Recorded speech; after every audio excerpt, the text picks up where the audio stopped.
These days, the term metaverse is used to refer to a more immersive internet, one in which augmented and virtual reality are utilized to make the experience as a whole more engaging. Augmented reality allows us to project items into our room, and it also allows us to wander around in virtual settings while utilizing our avatars. The thing to keep in mind is that it has been going on for a while, and as a result, we will be taking a look at some of the significant historical landmarks that have led up to where we are right now. In what ways does the metaverse differ from the real world? It began in 1838 when a scientist by the name of Sir Charles Wheatstone proposed the idea of binocular vision. This was the catalyst that set everything in motion. The technique of merging two views, one for each eye, to form a single, unified perspective in 3 dimensions is known as binocular vision. As a consequence of this, it led to the development of stereoscopes, which are pieces of equipment that combine 2 separate images to provide the sense of a more 3-dimensional space.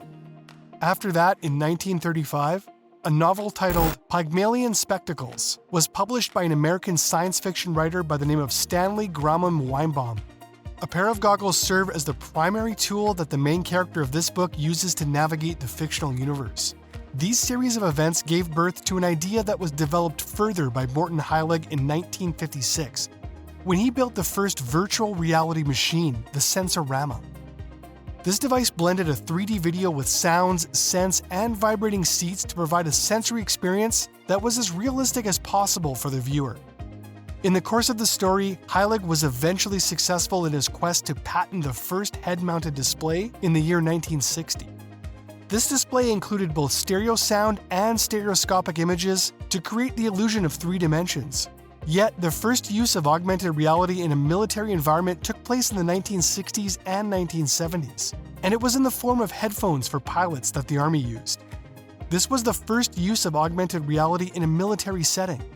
For instance, during the 1970s, the Massachusetts Institute of Technology, MIT, developed a product known as the Aspen Video Map.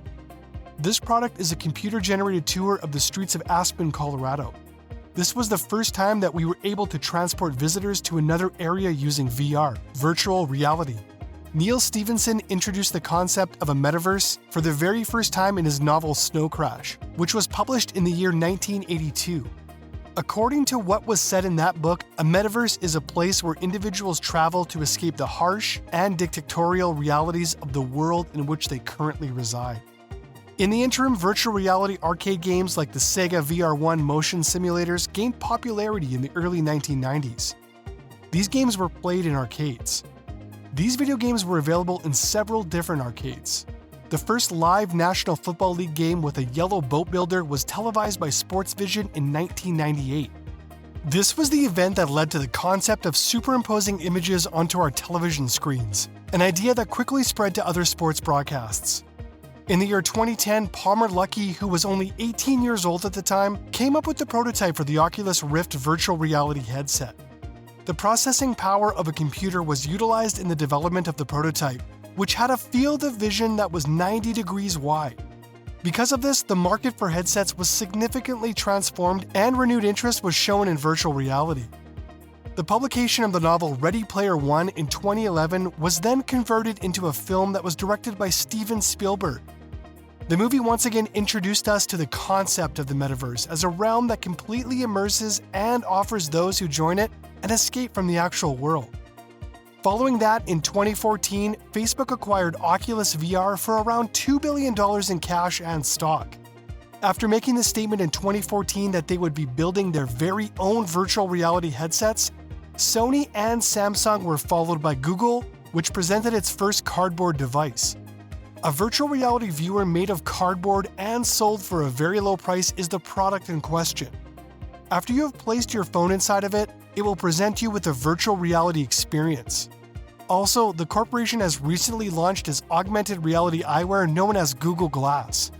The HoloLens headset was initially released by Microsoft in 2016, and it was this device that made mixed reality possible. We are able to build holographic images in front of us using this technology, which we could then place in the real world and control there. Also, the year 2016 saw the debut of Pokemon Go, which drove everyone to go around with their smartphones trying to discover the little Pokemon that were hidden around the real world. This year caused the year 2016 to be known as the year of the Pokemon Go craze. The year 2020 saw the introduction of LiDARs inside Apple's iPhones and iPads, which meant that the devices were able to detect depth with a substantially higher degree of precision, so making augmented reality appear more realistic. In 2021, Facebook changed its name to Meta, a move that was intended to reflect the company's decision to focus on the Metaverse HDC, which had recently been constructed. The Vive Flow is a lightweight and compact virtual reality headgear that has the appearance of a pair of sunglasses. Moreover, Ray-Ban built their Story Smart sunglasses in collaboration with either Facebook or Meta. Since Facebook has evolved into a meta service, it now has its very own Metaverse. From Meta to the seminal book and video game that spurred its creation of it, seminal works are discussed. What is the meaning of the term Metaverse and where did it come from? The term Metaverse refers to an imaginary future iteration of the internet that functions as a unified, omnipresent, and wholly immersive virtual world that can be accessed by virtual reality and augmented reality goggles. In common parlance, the term Metaverse refers to a collection of 3D virtual environments that are networked with one another and places significant focus on social and economic interaction. The most likely offender is Snow Crash, a novel written by Neal Stephenson and first released in 1992. The scenario was made more evident once it was determined that he is a computer-generated cosmos that his computer is sketching onto his goggles and pumping it into his earphones.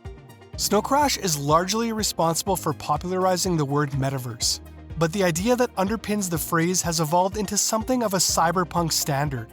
The metaverse is referenced in some cyberpunk movies, including Ready Player One, among others. The seminal workflow was published in 1984 by William Gibson and referred to as Neuromancer is frequently recognized as an example of cyberpunk literature. Vernon Vinge's True Names, which was published in 1981, is frequently cited as the first example of cyberspace. The novel True Names holds a significant amount of importance because it served as inspiration for the very first real-life metaverse game. The online game Second Life is credited with popularizing the idea of a metaverse in the early 2000s.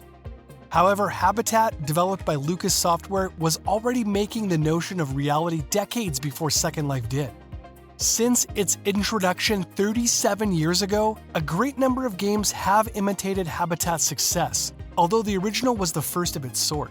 What they found, on the other hand, could be the component of Facebook Meta that is both the most exciting and most significant. The Habitat team documented their experiences in the form of a post-mortem regarding the management of the gate. And if we're being completely honest, there are certain lessons to be learned from it that could be applied to Facebook Meta. Before getting into the meat of the training, they begin by mentioning works of cyberpunk as a source of inspiration. Latency in augmented reality and virtual reality headsets is the current equivalent of the connection difficulties that initially made it possible to experience the metaverse through the use of the internet. Meta will need to figure out how to create a metaverse that can be utilized by a diverse range of companies and individuals located in different parts of the world to be successful. After that, they go on to the world-building habitats, the creators of which realized in the 1980s that players could easily subvert centralized authority and that the challenge of global governance was a significant one. According to the hypothesis of Matt Levine, a journalist for Bloomberg, Facebook's metaverse branding may be an effort on the part of the firm to improve its image in the eyes of potential employees and make working there more appealing. Even if this is the case, the lessons that were learned from the initial experiment with the metaverse suggest that Mark Zuckerberg and Facebook will continue to face many of the same challenges that they are currently facing. These challenges include skepticism from the media, unruly users, and complicated questions regarding property rights in the public sphere. What does the expansion of the metaverse look like? The metaverse has come a long way from its first appearance in cyberpunk books and the movie Habitat, and has now reached the point of where it is used extensively. Many people believe that the expansion of the metaverse is tied to the development of virtual reality technology because of the growing demand for immersion. Recent years have seen a growth in the number of people interested in developing metaverses thanks to Web3, which is a proposal for decentralized internet. The development status of a large number of interrelated technologies and initiatives has been exaggerated through the usage of words such as Web3 and Metaverse to achieve public relations goals. In certain implementations of the Metaverse, cryptocurrencies and various other types of digital currency are employed as forms of payment. On occasion, assets in the Metaverse are traded in the form of non-fungible tokens, NFTs, which make use of blockchain technologies to keep track of who owns what. The implementation of Metaverse technology could benefit a wide variety of disciplines and industries, including education, retail, healthcare, architectural design, interior design, and even fashion. Thank you for watching the video until the end. If you found the video entertaining, we'd appreciate if you would click the like button. In addition, please subscribe to our channel and ensure that the notification bell is on so that you are kept abreast of any new videos that would be uploaded subsequently. We hope to see you in our future video. I'll see you later.